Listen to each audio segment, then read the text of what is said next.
Hello, listeners. This is Kat, and welcome back to Put Your Hands Up Podfic.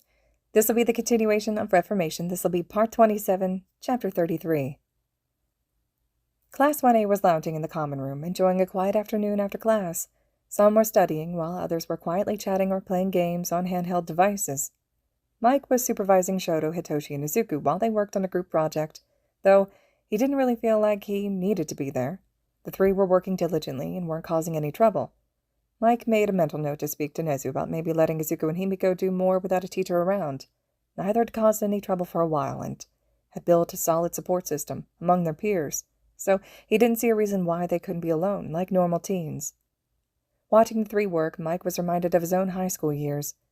Shoto and Hitoshi were sitting on one couch, Shoto had his arm thrown around Hitoshi's shoulders, the purple-haired boy leaning heavily into Shoto's left side, soaking up the heat. Izuku was sitting on the floor, his legs tucked under the coffee table as he scribbled on a page from his notebook. Hitoshi's half-lidded eyes tracked Izuku's movements, a slight smile on his face as he listened to Izuku ramble. Occasionally, Hitoshi would glance down at the textbook in his lap and read something off for Izuku. As he dwelled on it, Mike came to the conclusion that Shoto and Hitoshi were like himself and Oboro. Hitoshi was the trio's Oboro. He brought them together and was encouraging, always coming up with ways for the three of them to stick together. He had the heart of a hero, through and through, something that the rest of the group could see as clear as day. Shoto, though quiet, was like Mike. He was physically affectionate, always trying to be touching one of the two. He followed them around almost like a lost puppy, and was always ready to throw himself headfirst into the fight, if it meant protecting the other two. Shoto and Mike were both a bit impulsive, but it was a part of their charm. And then there was Izuku, who was most definitely the trio's Shota.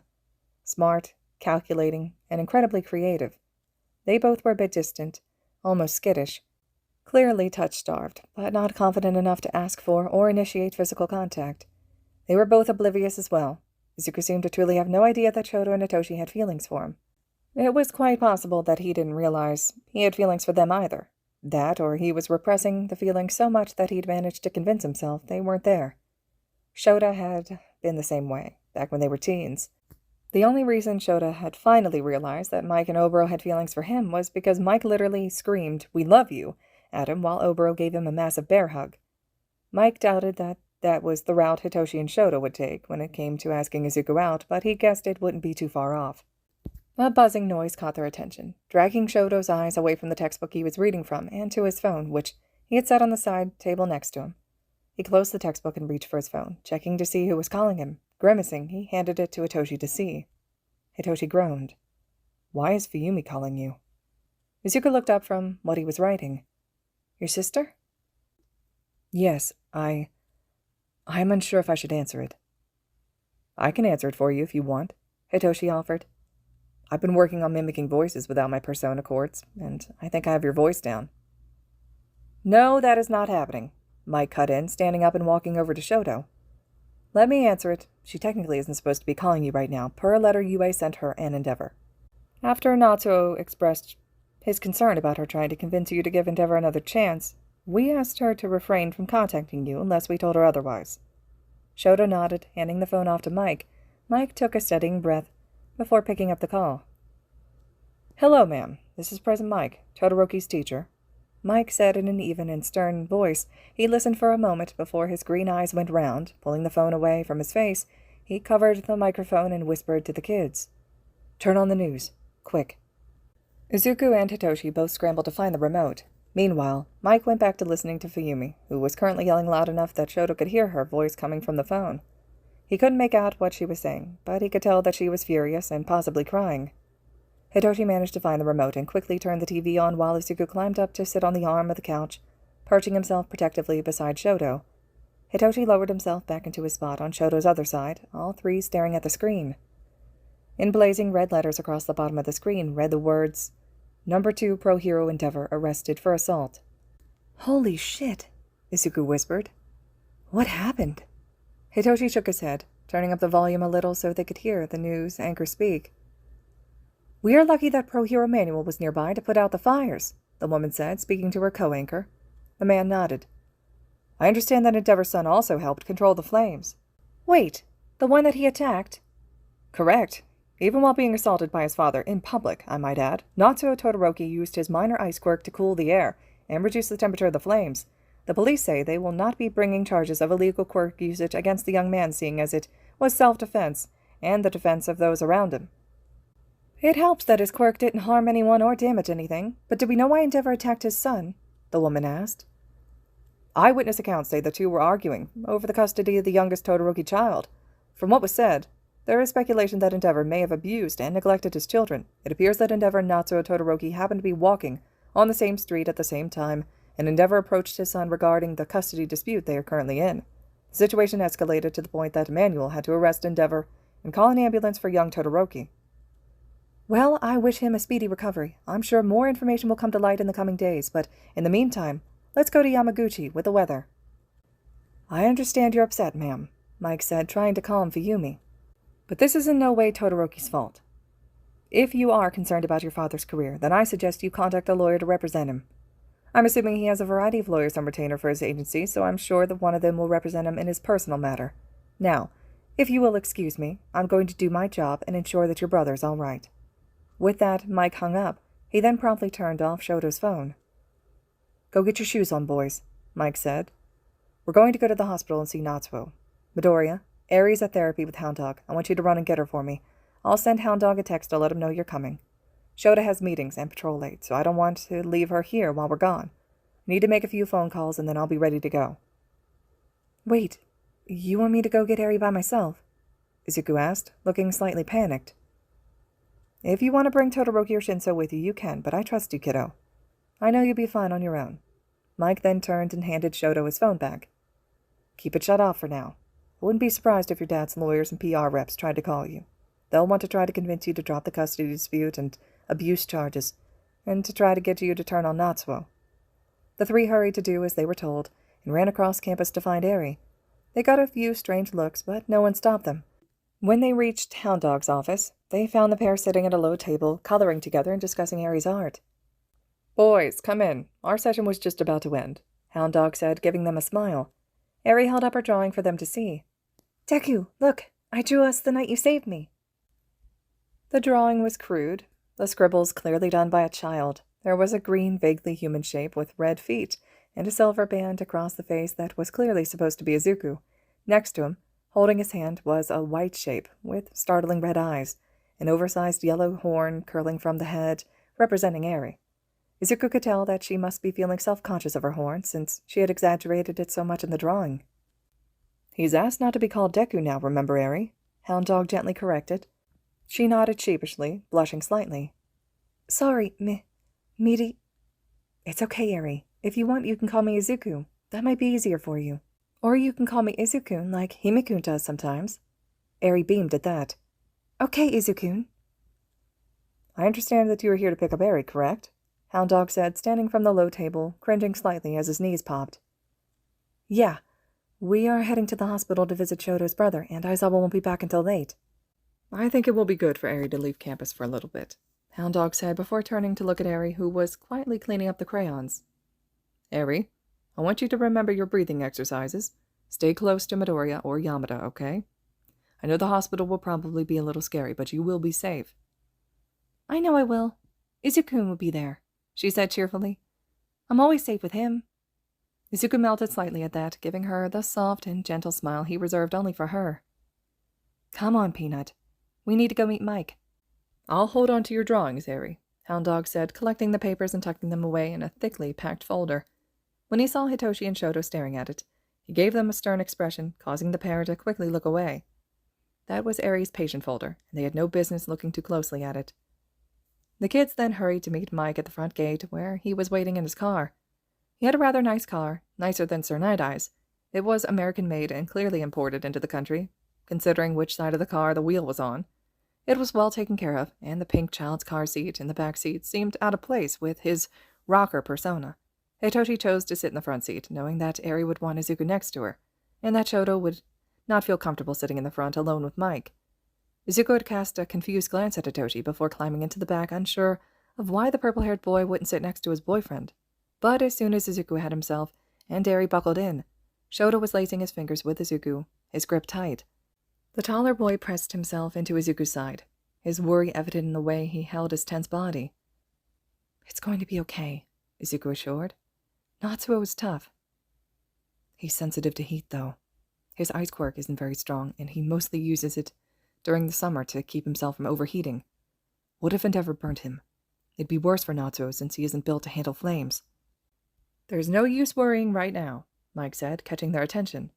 "Once you see him and find out what happened, you can fuss. But for now, focus on staying calm." As soon as they pulled up to the hospital, the group was piling out of the car. Eri's hand clutched tightly in Izuku's. Every time a nurse or doctor passed, she would flinch and tuck herself in closer to his side.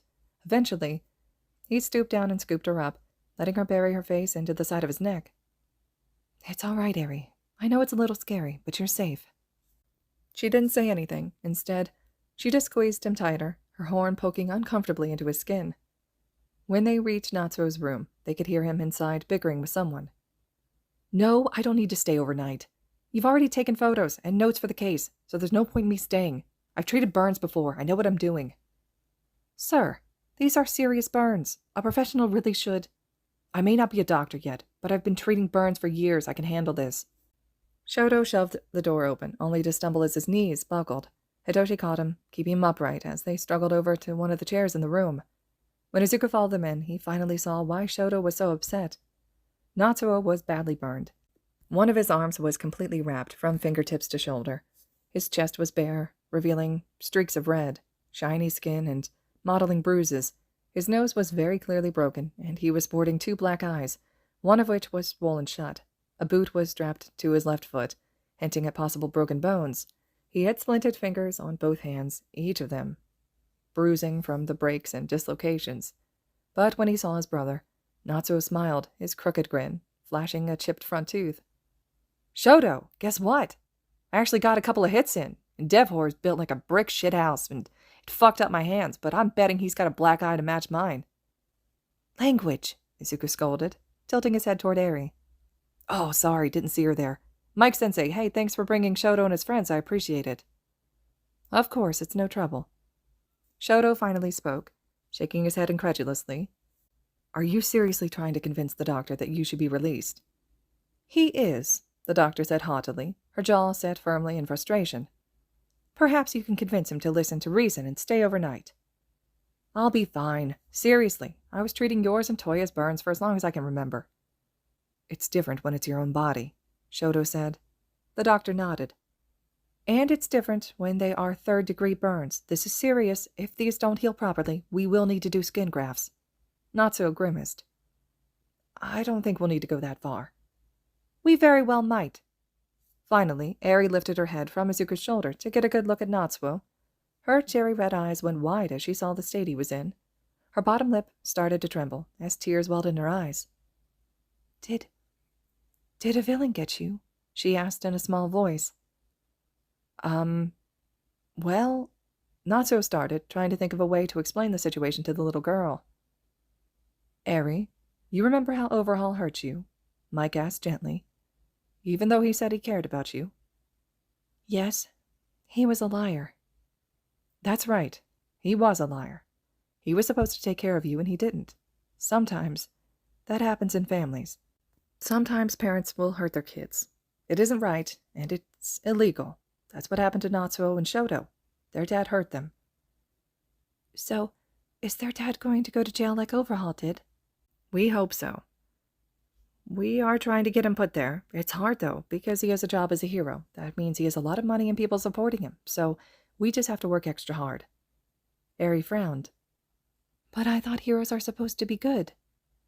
"They are supposed to be, but heroes are human, and humans are not always good. That doesn't mean you shouldn't trust some heroes, though, okay?" She nodded once before trying to struggle out of Izuku's arms. He set her down, watching carefully as she tiptoed over to Natsuo's bed. Gently, she placed her small hand on the top of his bandaged arm. "I'm sorry you got hurt," Eri said solemnly. "I used to get hurt a lot, but now I don't. Izuku took me to some good people and they helped me. They'll help you too. Maybe I can find a way to help too." Natsuo smiled at her, moving his arm so he could hold her hand, the raw skin of his burnt hand touching her scarred one. "Thank you, Eri. That is very sweet. They are helping me, and Shoto, so don't worry. You just focus on yourself, okay?" Her eyes welled with tears again. "But I want to help. Izuku and Aizawa-san and Mike-san helped me, and I'm not doing anything to help anyone." "You don't have to help anyone right now. You're still a kid." But I want to help," she said, a small sob slipping out. A golden halo glowed around her horn, as it started to grow slightly. Izuku immediately was on high alert. "Eri, step back from Natsuo. Take some deep breaths. Can you do that?" Natsuo frowned, his brow furrowed. "Is this her quirk? Is she okay?" "My horn!" Eri sobbed. The glow got brighter, reaching Natsuo. "It's itchy. It hurts." Reaching across his body with his free arm, Natsuo went to try to comfort Eri, only to freeze up a pained grimace on his face. A strangled cry slipped from somewhere deep in his chest, as his eyes screwed tightly shut, his shoulders hunching. "What's she doing? Is she hurting him?" the doctor asked, moving to pull Eri away. Izuku leapt forward, grabbed the doctor, yanking her back from the hospital bed. "Don't touch her. It's dangerous. Mike, we need to do something to help her shut off her quirk." Mike looked panicked. "Sho is the one to shut it off. We still haven't found a good way for her to do it herself." "What's she doing?" Shoto asked, standing up from his seat. "Her quirk is called Rewind," Izuku explained. "If we let it go on for too long, she could rewind him to nothing." Quickly, Hitoshi spoke up, startling everyone. Eri, listen to me. Focus on my voice. I'm going to ask you a question, and I need you to verbally answer me. Can you do that?" he asked, a desperate tinge to his voice. Gritting her teeth, Eri nodded. "Yes." And just like that, her entire body relaxed.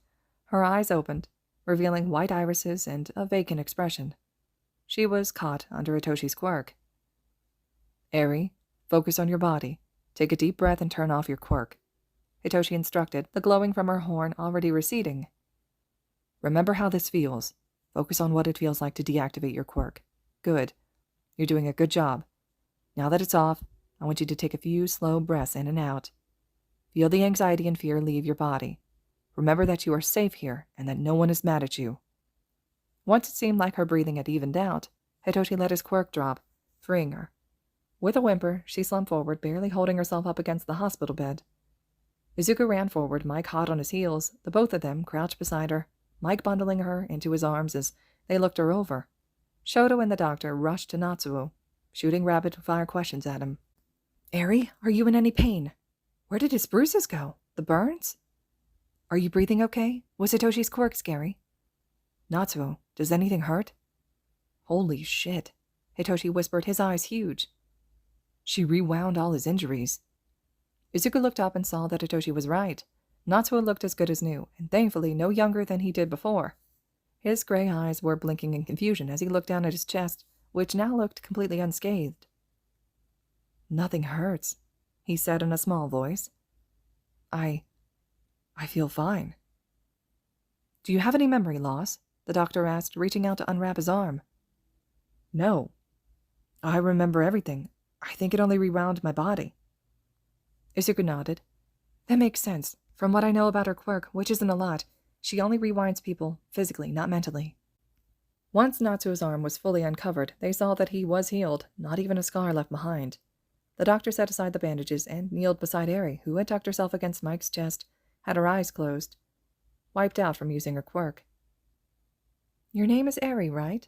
the doctor asked. Eri opened her eyes and nodded shyly. The doctor smiled. "It's very nice to meet you, Eri. I want to tell you that you did such a great job. You really helped Natsuo. He's perfectly healed up now. I'm very impressed. You would make an amazing doctor one day if you wanted to. If it's all right, I'd like to check you over to make sure your quirk didn't hurt you. Is that okay?" Eri looked to Mike nervously, waiting for him to answer for her. "That would be very nice of you, thank you," he said, picking Eri up and holding her close. "You did such a great job, Eri. We'll keep working on your control, don't worry. It's so sweet that you helped Natsuo like that. I'll come with you to get checked out by the doctor so you won't be alone. Boys, stay here with Natsuo. Don't leave this room, got it?" All three teens nodded, watching as the adults left. As soon as the door closed, the three of them turned on Natsuo. "What happened with Endeavor?" Hitoshi asked hurriedly. Izuku sat on the edge of the bed, and Shoto quickly followed suit. "Did he approach you?" Izuku asked. Natsuo nodded. "Yeah, I was on my way to the library to do some studying when all of a sudden he was in front of me, in all his flaming glory. First thing out of his mouth was, "You will stop this nonsense over custody of Shoto. No greeting, no prelude, nothing, just demands." So I told him no, and said I would see him in court. Then he was yelling, shouting about how we were ungrateful children, how he was our creator, and we owed him everything. I told him he was full of shit, and that we were our own people. Said if he wanted to get custody of you, he was going to have to kill me and burn UA down to get to you. Things kept escalating from there. Then suddenly he punched me in the face, snapped my nose in one hit. So we started fighting. I got a couple hits in, and then his flames just started going wild. He burnt the shit out of my arm and sent me flying into a wall. People were freaking out, and his flames were getting huge, so I did what I could to lower the temperature of the air around us to keep his flames from getting too out of control. It's good that Manuel showed up when he did. I went doused in Devhor, put his flames right out, arrested him, then called me an ambulance, and here we are. "This is all my fault," Shoto said, his voice quiet. "If I had just—" "No," Hitoshi snapped.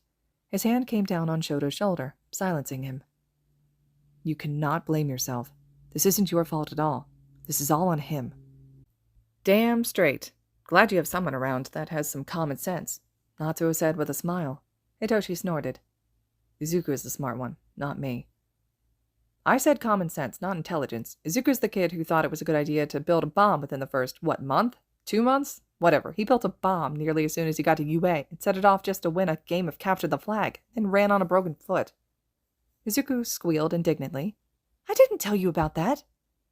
"You're right. Shoto told me about it." "Shoto!" "He asked about my friends." "That doesn't matter right now," Hitoshi said, interrupting the bickering.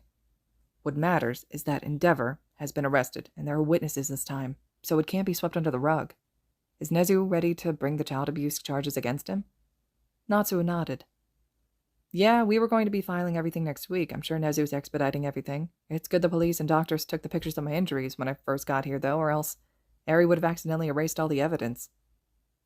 "She really didn't mean to activate her quirk. She's still working on controlling it," Izuku said, a light tinge of desperation to his voice. "Oh, I'm not mad at her. I appreciate what she did. I really didn't want to have to get skin grafts, and then there was the issue of if my nerves had been fried. Could have ended my chances of finishing medical school if they had been, so really, she's my hero. As soon as she and I are both cleared, I'm going to take her out for the biggest ice cream sundae she's ever seen." "So, you aren't upset? I mean, it hurts you, didn't it?" "I mean, it didn't feel great, but it was worth it," Natsuo said with a shrug. "Just because her quirk isn't perfect doesn't mean it's bad. I mean, look at me. My quirk is just called cooling. All I can do is reduce the temperature of things, and not very well either. But today, I helped keep the fires from spreading. I used to cool Shoto's and Toya's burns, and in the future, when I'm a doctor, I can use it to help treat burns, swelling, and fevers. A quirk isn't the end-all, be-all, you know? It's just a thing. It's a thing to help you do stuff sometimes." Hitoshi nodded. "Like Aizawa says, a quirk is just a tool. What matters is how you use it." "And quirks don't designate your worth," Shoto said carefully, glancing at Izuku. "What matters is who you are as a person. So even if someone never uses their quirk, or if they don't have one, it doesn't matter. It just matters if they do good." Izuku sat quietly, mulling over everyone's words, his mind racing. Shoto was right. What mattered was doing good. And Izuku knew he wasn't doing enough. Sure, he'd helped his friends a little. He'd helped save those people once, and he'd given information to the police, but besides that, all he was good for was taking up space. That, and analysis. Hidden away in his room, Izuku took out the phone that Sir Night-Eye had smuggled to him. Powering it up, Izuku found the emails that Night-Eye had sent, each with videos attached. The videos were all of Mirio in training, trying to use the new aspects of his quirk. Izuku grimaced as Mirio's hand was shattered as he hit the punching bag. It was odd, watching the way Mirio was using his quirk.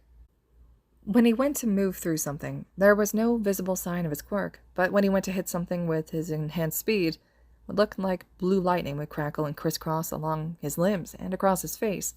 Mirio would move faster when the lightning showed up, and his strength would increase an unsettling amount.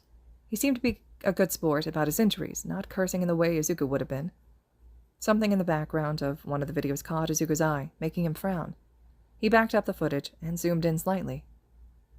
There, just in the corner, was All Might, though not in his muscular form.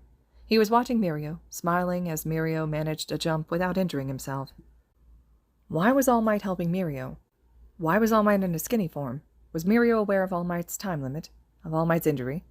How well did All Might and Mirio know each other? For a split second, Izuku almost considered the possibility that Mirio was related to All Might, but quickly threw out that idea. He wasn't Shoto. He wasn't one to take part in conspiracy theories. But it didn't make sense. None of this did. Mirio's quirk, if it were to evolve, should never have developed into a strength and speed enhancement. It should have presented as something related to his quirk. After fiddling on the phone for a little longer, Izuku began typing an email back to Night Eye. Have you tested if Mirio's quirk has been enhanced in other ways? Have you tested if he can bring other objects with him when he permeates? Usually when a quirk evolves, it doesn't show up like this. Maybe we are seeing this strength and speed because he isn't using his quirk correctly, and the energy is backlashing through him. Also, can you send me research on any heroes who had late in life quirk evolution similar to this? I tried looking it up online using the phone, but you've blocked most websites that I could use to do research. I would be looking for people who had quirk evolutions late in high school or early in their career. Maybe if I learned more about how they handled their quirk changes, I would be able to help Mirio. Within minutes of sending the email, Night Eye was sending an email back. Look into Nana Shimura. You can also try Hikage Shinomori and Daigoro Banjo. A hero by the name N could also be one to look into. I will see if I can find any more for you. Attached were articles and screenshots of various websites, along with names of books where they were mentioned. Izuku's frown only drew tighter. How did Night Eye already have a list of names? Had he already done some research in the past when trying to help Mirio? If he had, then why didn't he send that information along in the first place? It would have helped Izuku with analyzing Mirio from the start. When Izuku pulled up the first article about Nana Shimura, the first thing he noticed was her smile. She looked like a kind woman, with a sweet face and dark hair that was styled in the same way Izuku's mom had styled hers. She had a small mole just below her lip, and her hero costume accentuated her broad shoulders and muscular arms. Beside her was a young hero just barely out of high school, and Izuku recognized him straight away. That was All Might. Izuku would know him anywhere. He had studied All Might studiously growing up, yet he had never seen this article, discussing some successful mission that Nana Shimura had completed with her two sidekicks, Gran Torino and All Might. Izuku should have seen this before. He knew that. That meant only one thing. Someone hadn't wanted anyone to find this article. There, in the corner of the page, was the Hero Commission stamp, meaning that this article had been pulled from a commission file. How Sir Night Eye had gotten a hold of it, Izuku didn't know, but he knew that he wasn't supposed to see it. Staring at Nana Shimura's photo, Izuku had a weird feeling of recognition, looking at her face. It took a long few minutes before it clicked. It seemed like Izuku was going to have to tear down the filters and programs keeping him from getting full access to the internet. Izuku had planned to just follow Night Eye's rules, but something was off, and Izuku wanted answers. Actual answers, not the half-truths he'd been given. And what better way to get them than hacking into the Hero Commission's database? All right, listeners, this concludes Chapter 33 of Reformation. Chapter 34 will be next. I hope you all are still enjoying it, as always. Thank you so much for listening.